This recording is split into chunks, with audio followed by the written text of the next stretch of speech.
Hello, I'm Jasmine Chan. I am with the City of Tucson Parks and Recreation Department, and we're here to present some concepts for the Georges de Meester Outdoor Performance Center at Gene C. Reid Park. We also have an in-person outreach event coming up on February 1st from noon to 2 p.m., and that'll take place at the Ramada 2, which is next to the Outdoor Performance Center. In 2022, the Parks and Recreation Department engaged with the Tucson community during the Reid Park Reimagined master planning process and heard about the Outdoor Performance Center, that it's a loved and well-used space for events, arts, performances, as well as many, many passive uses. In addition, many of the key themes that came out for the park in terms of goals for Reid Park moving forward are additional shade and enhancements for arts and cultural expression and enjoyment. The department has reached out to event hosts and organizers for feedback on any back of house renovations that are needed at the Outdoor Performance Center. And here today we are presenting concepts for the renovation on the lawn space and enhancing the user experience as well as the host experience for the site. With funding from the Tucson Delivers Proposition 407 Great Parks, a voter-approved bond program, we have an opportunity here to provide renovations at the Outdoor Performance Center for decades to come. I'm going to turn it over to Michael Beckerer with Swaim Associates, who will walk us through the different concepts and provide some background on the site. Great, Jasmine. Thank you very much. My name is Michael Becker, and I'm a architect and a principal with Swaim Associates here in Tucson. We're a 55-year-old local architecture firm, and we've done a lot of the projects. We're really excited to be involved with this project. It's something that we think it's a really great community asset, and we think it could be much, much better and much more engaging. And with a few tweaks, we can make this a really active facility. So we want to share with you kind of what we're thinking about. And these are all just thoughts. Nothing is set in stone yet. We're developing the scope of the project, and it's the right time to come out and ask the community again, is this really kind of what you were thinking, what you'd like to see, the kind of improvements we'd like to make to this very important public space in our city. So with that, let me share my screen, and I will walk through the existing site, some of the considerations we're making, and then some very preliminary sort of ideas about what we'd like to do with this. And certainly, as Jasmine said, we're looking for your engagement and your comments on this, both through the survey and through future public events. Again, so this is the de Meester Outdoor Performance Center in Reid Park. Swaim Associates has been engaged to provide some design options for this and begin to scope the renovation projects for us. And this is the existing stage as it is today out at the site. Just a brief history of the site. In 1964, Gene Reid, who was the first park supervisor, created a makeshift band stage in the city's Central Park for use by the community. About 10 years later, the city then developed that site into a more formal band shell, which is today. And then in 1987, it was named the de Meester Outdoor Performance Center after George de Meester, who was the conductor and the founder of the Tucson Pops. So, it has this site has a lot of history for us, and certainly the center itself has some meaning that we certainly want to accentuate. So, some existing conditions on the site. I'm sorry, let me go back. The image on the left is the overall park plan. We've got Country Club on the left, 22nd on the right. If you haven't been to the de Meester Outdoor Performance Center, we'd recommend you go up by and take a look at it. It's open to the public. You can go up there anytime. And it occupies this area that I've highlighted with a red square. So it's sort of northwest of the lake, basically kind of almost a little west of center of the park. And it is a large space, so it's hard to miss. And we consider it, again, a very crucial component to how the park works and how it engages the community. On the existing site, this is zoomed in a little bit, so you can kind of see it a little bit clearer. This red box is the actual stage with the back of house areas and the buildings themselves. This green area is, I'm going to do some sketching. This is the lawn. So this is where all the seating currently is for the Outdoor Performance Center.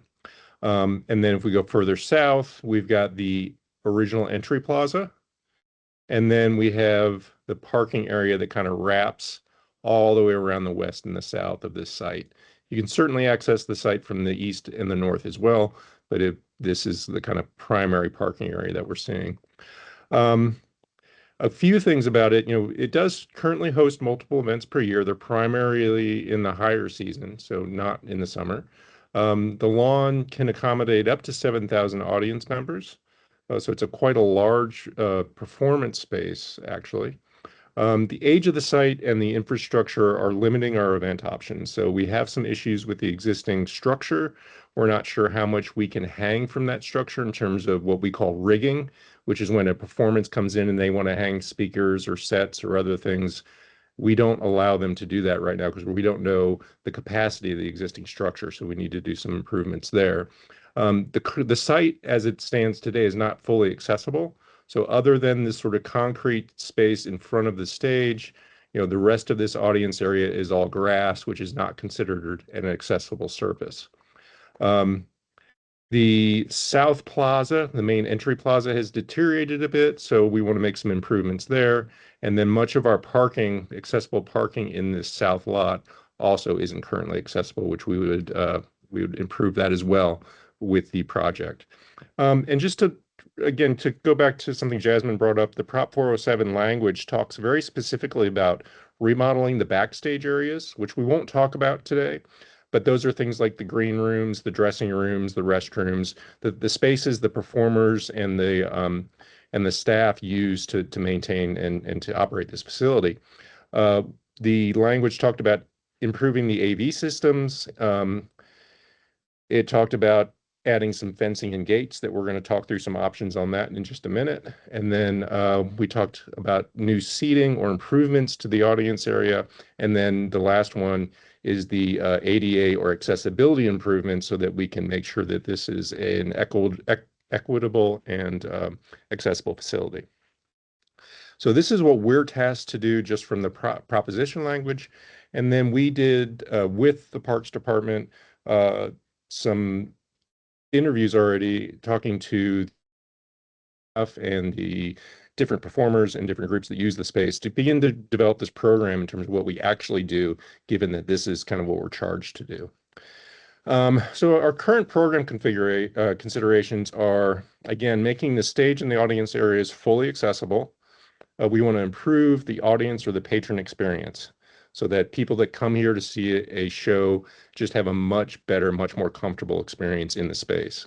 We want to improve options for concessions and food trucks. We are looking at options for adding a beer or a wine garden, both as a temporary fenced area and potentially as a permanent fixture. Not that it would be open permanently, but that the infrastructure to support it would always be in place. We're looking at updating the facility's appearance. It is somewhat dated from the 1970s. Uh, we are going to update the back of house spaces, as I discussed. We're going to improve the lighting and sound systems for the stage. We're looking at improving the acoustics.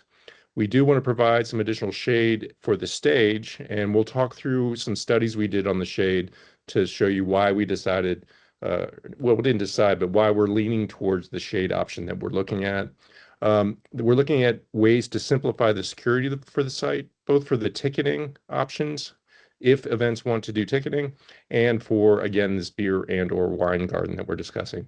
And then finally, we're looking at adding some technology for additional screens or other media options to be part of the performances. So quite a lot of things that we're looking at here. We probably can't afford all of them. So that's why we really need the community's feedback on this to make sure we understand what the community priorities really are and we deliver what the community wants based on the proposition language. So we have a couple of different site options here. They're all very similar because we do have some fixed components. So the stage and the building itself, we're not going to move that. We're going to do some improvements we'll talk about in a minute, but the building stays where it is. It does face south currently.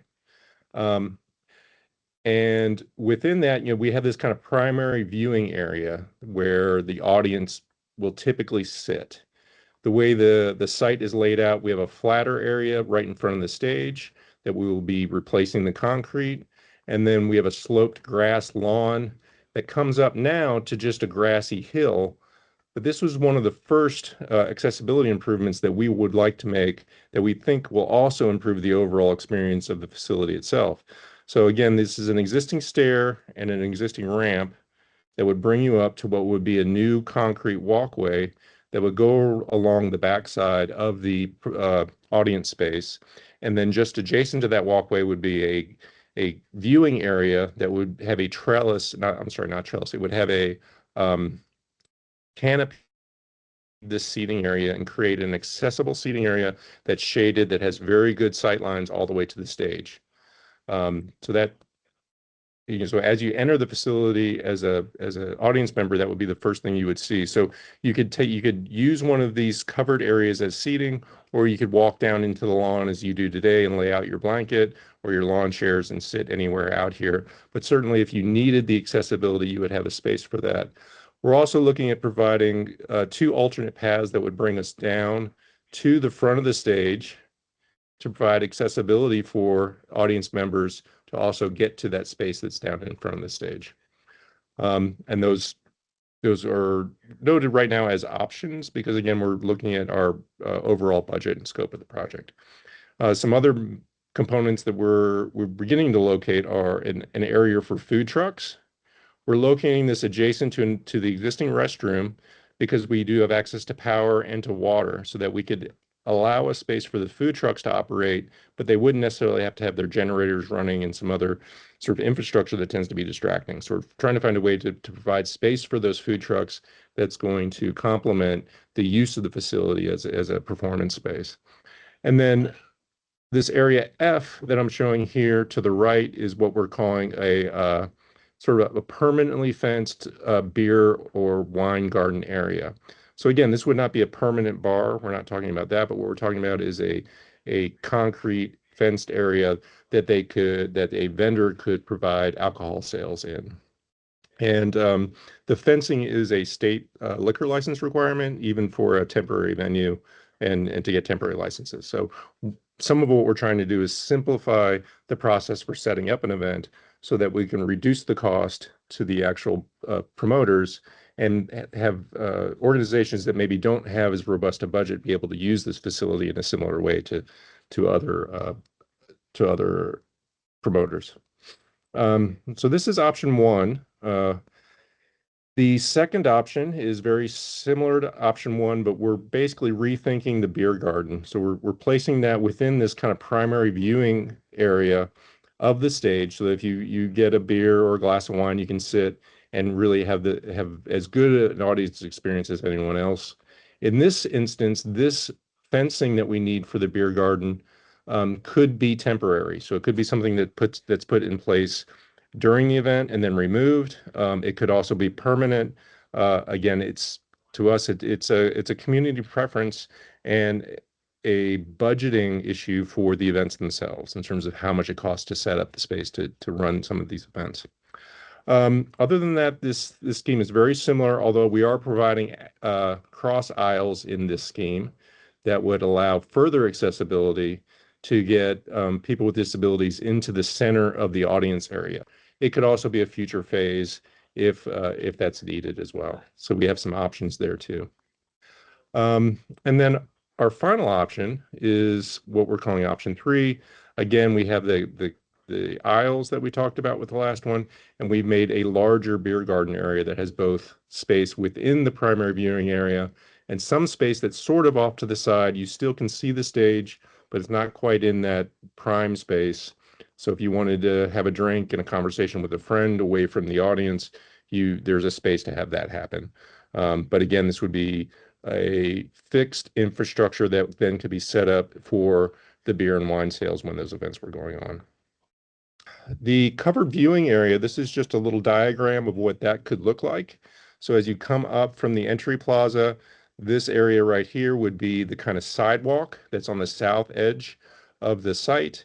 And then we have a shade structure that you would walk under, and then you could sit here, or if you were in a wheelchair, you would be able to sit in this space and have a very good view to the stage over the other audience members, creating a really great experience from that space.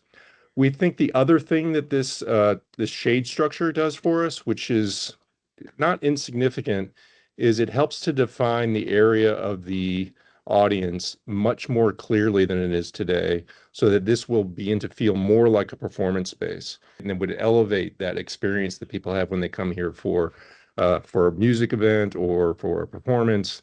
We just feel it could create a much better impression in the long term. So fencing, we do know that fencing has been a big issue on several projects around the city. There's a lot of concerns about fencing going up in public spaces, and we want to be very sensitive to that. So we've come up with some different options, and we want to explain why it's important to investigate these options. We don't advocate fencing public space for no reason, but there are some good reasons to consider it on this site, and we're going to talk about those now. So we're looking at both permanent and temporary fence options, and no decision has been made on this.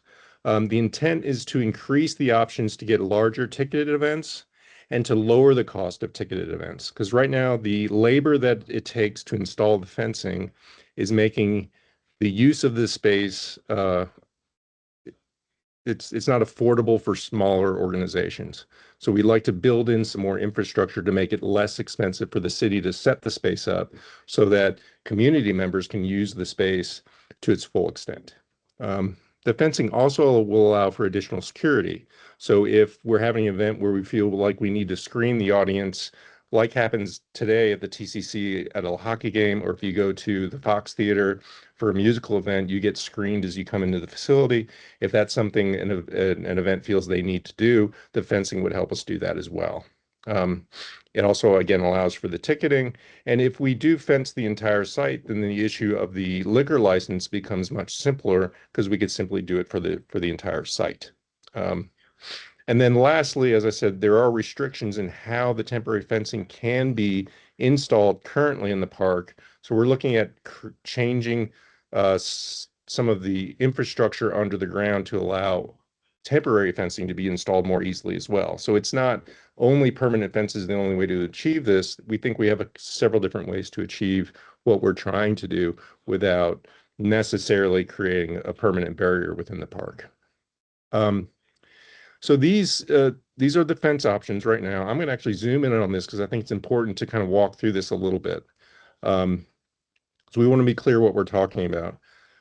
This image right here, number one. So this is currently kind of what is happening at the park. So this is a temporary fence panel. It has a bit of a foot on it. And then at the intersection of every fence panel, currently the fence rental company will place 2 barrels full of 55-gallon barrels full of water. So you can imagine every 12 feet all the way around this site, when they fence it, there are 55 gallons of water. So someone has to place all those, which is a couple of hundred.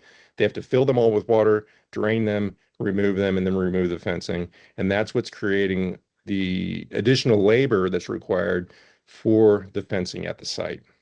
So we are looking at a few different options in terms of how to mitigate this. One would be to simply do a wrought iron fence. So this would be a simple wrought iron fence, would not necessarily be this one. We would design it to be more compatible with the existing infrastructure in the park, but this would be one option in terms of how we could provide the fencing. We could also provide a series of permanent fence panels with openings between them that then could be closed. So we could have a little bit of both worlds there. Another option would be to provide the fencing, if we didn't have the issue with tying down, and I'll explain in a second, we could simply set the fence panels and then stake them into the ground. So we did a series of little sections here to explain what the issue is. So the restriction in the park that makes the fencing difficult is that the city will not allow anyone to put a stake into the ground anywhere in the park for a tent or a fence because they do not want to damage the underground infrastructure, which are things like electrical service and irrigation, and other underground utilities, which is completely understandable. One way we can solve this for a temporary fence would be to install some concrete piers around the site in the zone we want the fencing, that then the fence company could tie the fence down to and keep the fence in place. An alternative to that would be to go through with the project and clear out a space underground, locate all those utilities, mark them or move them so that then we could simply stake or auger the fences into place, and then we wouldn't need the water barrels anymore, which would reduce the amount of labor that it takes to install this fencing. So as you can see, we're looking at several options and trying to determine what would be the the most effective way to do this, and what the public and the community would be comfortable with us doing on the site. I think this is one of the areas of the project we really do want some very clear feedback from the community on, in terms of how would you feel about a permanent fence? How would you feel about temporary fencing? Um, this is a very important issue for how this facility functions, and being able to have larger and more events in the future.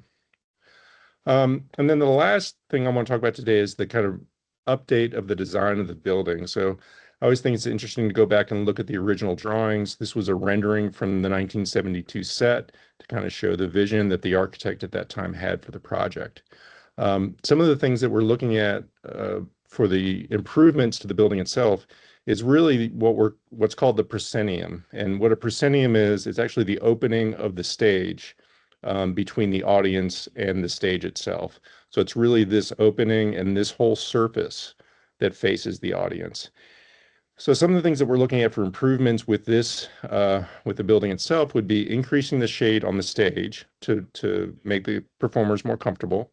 We want opportunities to add screens and other media options.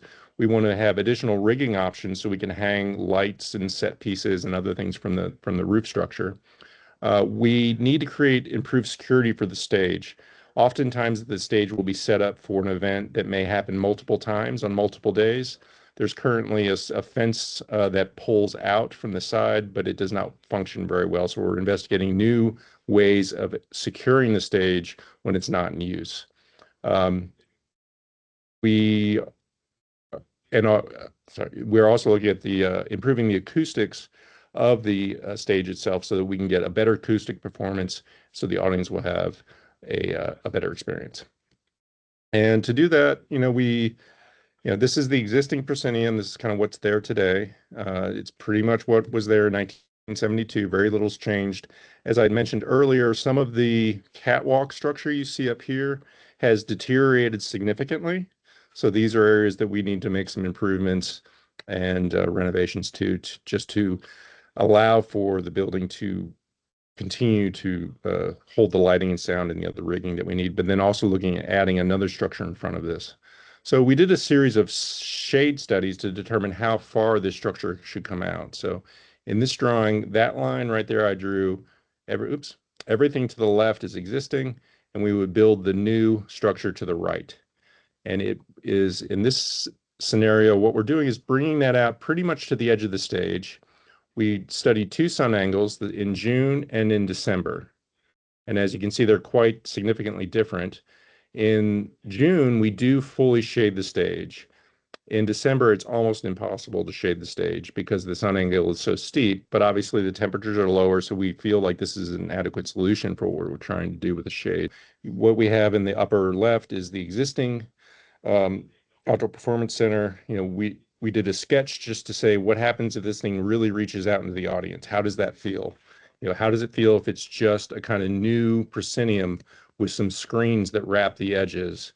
Or what could it feel like if we sort of recentered the proscenium so that the stage itself and the space of the theater became centered on each other again? Because the original design is asymmetrical and off center. So is there a reason, or does it feel right to begin to recenter this and then create those spaces for additional lighting and sound and screens and everything else within that new structure? And that's really where we are today. We've had a great time so far sort of digging into this and working with everybody, and we're very excited to kind of see where this project can go. And we're ready to get some more feedback and really nail down the scope of what the community wants, so we can deliver something that's going to really, deliver on the promise that was in the bond that the community passed. Thank you, Michael, and thank you all for your time reviewing this this video and also the concepts that were developed by Swaim Associates. We will have a survey available on the website, and we hope to see you on February 1st from noon to 2 at Ramada 2, which is next to the Outdoor Performance Center, to be able to hear your thoughts in person and talk through any additional questions you might have. Thank you.